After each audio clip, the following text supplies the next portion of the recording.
Hi, Mikhail. What did you learn about your new team watching them from the stands on Saturday?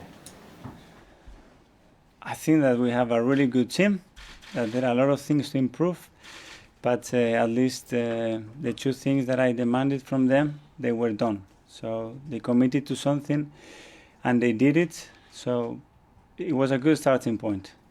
And you've had a couple of training sessions with them now. What have you been working on? What's your priority? Well, yesterday's session, it was for the players that weren't very involved in the game, so we couldn't do much with them, but we used the time to start implementing some ideas that I want to bring to the team straight away, and some behaviors that they're going to be important to help us achieve what we want to do.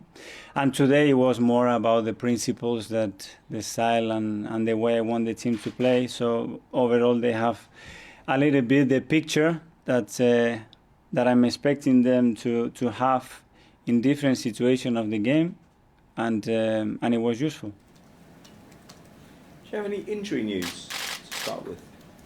No. Nothing new, no? No. Fine. You talked in your press conference last week about trying to increase the energy levels in your team. Did you see a change in that area at Everton? I did it. I think we are much more committed. I think we had a different kind of aggression every time we lose the ball.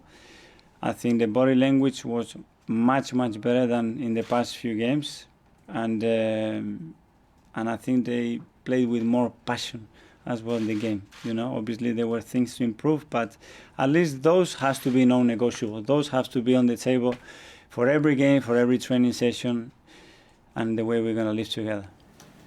Freddie Ljungberg said after the Everton game that he's been offered a role to stay on here. He was going to meet with you as well. You said you were going to meet with him. Can you give us an update with what happened there and also the makeup of your backroom team? I spoke to Freddie after the game.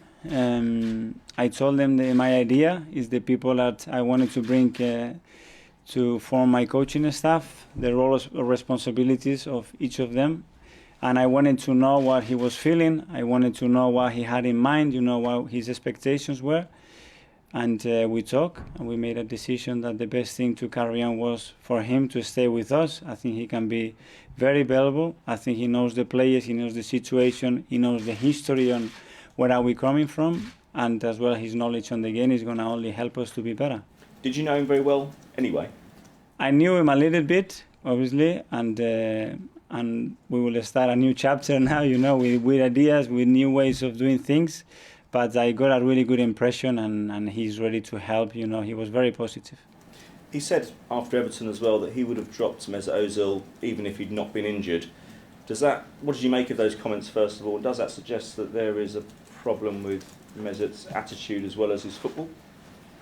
I don't know, it's a question for him. I just wanted him to make the decision on the day to pick the best possible lineup to win against Everton, and my job started just straight after the game to try to pick the players up first of all mentally and put him all the time in the work frame that I want, and with me they have a clean sheet. I told them, I'm not expecting, and you're not going to be judged on things that you've done in the past, whether they are negative or positive. This is evolving every day, and I'm expecting you to perform and be in the right mindset every single day for me. And if you do that, you will have a chance to play. If you don't, you won't. Just looking at the games so far, before you arrived, obviously you've dropped points against Brighton, Norwich, Southampton, Watford, Sheffield United, Crystal Palace. There's a lot of games against teams, mostly in the lower half, that you've dropped points against. Does that mean that for the trip to Bournemouth, you'll possibly be looking at the mentality of the team? Is this a chance to assess that at this early stage? Yes, we will try to put the most competitive team against that team. We know how tricky that stadium is and how complicated they're going to make it for us. But we have to be ready. We analyze the opponents, and we have to try to nullify them as much as possible and make, as I said before, as predictable as possible for us, so when the players jump in that pitch, they know exactly what they're facing.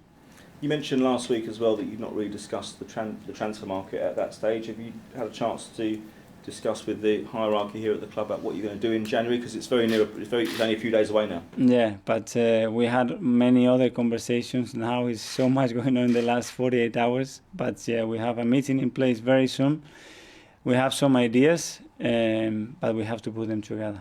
Just finally, for me, I just wanted your reaction to what was happening yesterday at Chelsea. Do you think it takes us closer to that depressing point where players are going to have to remove themselves from the field of play, or even clubs are going to be docked points or fined points for racist incidents among their fans?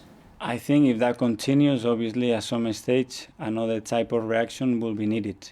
You know, we have some protocols at the moment of how we have to behave towards it, but the message to drive that out and to be strong with it, you know, it has to be even stronger after what happened yesterday.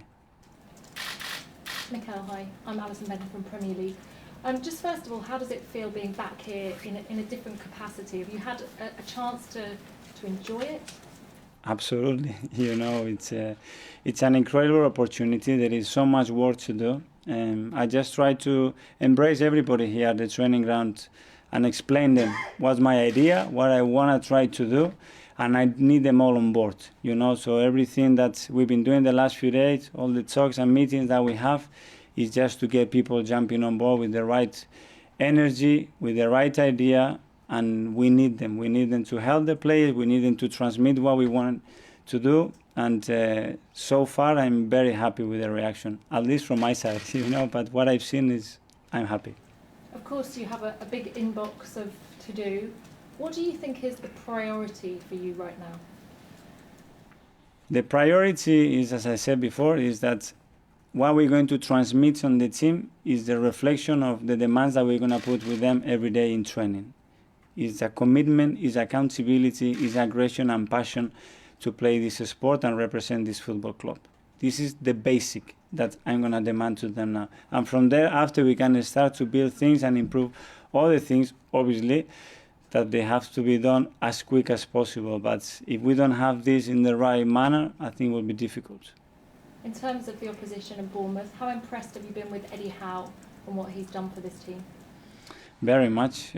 Since he started at the age he started as well, is a good reflection from me for what he's done.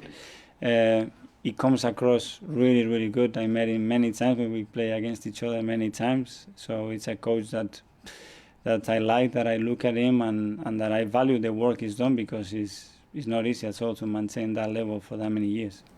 We're just trying to get an idea of what kind of a manager that you'll be. I know that Pep Guardiola was very, he had a lot of preparation, a lot of tactics, took players into his room and did lots of laptop sessions. Is that the kind of person you are? Yes. And I wonder how much of an influence you are. A lot of people say that you haven't got any experience as a number one, but how much do you think that you did at Manchester City as a number two?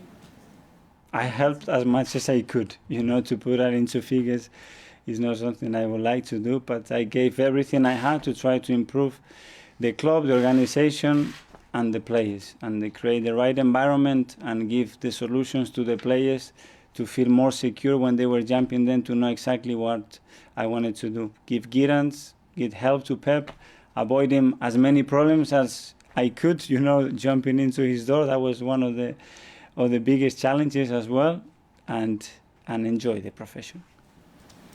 Mikel, sorry, another question about the problems with racism. Are the Arsenal players told how to behave if they are confronted by a situation like the Chelsea players had yesterday? Yeah, I was discussing that right now, that there is a protocol in place that has to be guided.